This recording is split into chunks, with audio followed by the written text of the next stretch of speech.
Hi, so it might be that people are thinking I've gone a bit cracked because this mechanical alphabet, I mean, it was suggested to me and I thought that's a nice idea. So while I'm not doing other stuff, I might make a few models, and that's how I kind of began it. But actually, I was doing something because somebody had asked to see an electrostatic motor using the FWG version 2 ink, and I thought that's a really good idea, I'll do that. Now, in order to run an electrostatic motor, I could, of course, just get a bunch of electronics. But an interesting way to do it is actually to build your own electrostatic generator. So I started thinking about building a Wimshurst generator. When you need a Wimshurst generator, of course, what you need is two contra-rotating discs. So they rotate in opposite directions and induce a high voltage. You collect that in some capacitors, and we can use that to run a motor. So that's the stream of thought. But as I was doing that, I realised that I needed that contra-rotating mechanism. And when I needed that mechanism, I thought, well, this is one from the mechanical alphabet. And then I suddenly had like a revelation. I thought, hang on a sec, of course that's the whole point of the mechanical alphabet. If you're doing something and need a mechanism, then instead of having to have a video where we build the mechanism and then we build the device, all I can do is say, go have a look at this. And that's like a shorthand of how to build mechanisms, so we can talk about mechanisms. Now, that was the motivation behind the mechanical alphabet right at its very early history.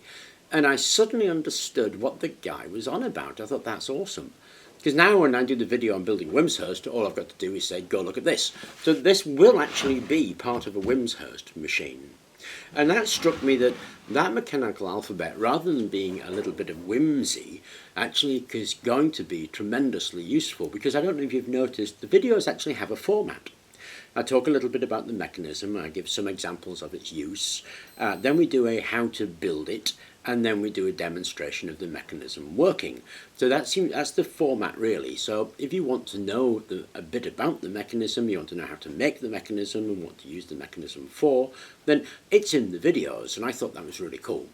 Now I'm obviously making those videos as I go along, really, a bit ad hoc, just when I feel like it. I think I've done a few recently, but even so, just a bit ad hoc.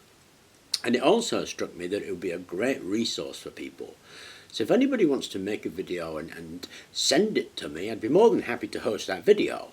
Like I say, I think the video should conform to the format of a bit about the mechanism, how to build the mechanism, quick demonstration of it, what can it be used for. And that's what I'd like to do, is build up that library of mechanisms so that people can just go to them, or we can refer to them shorthand.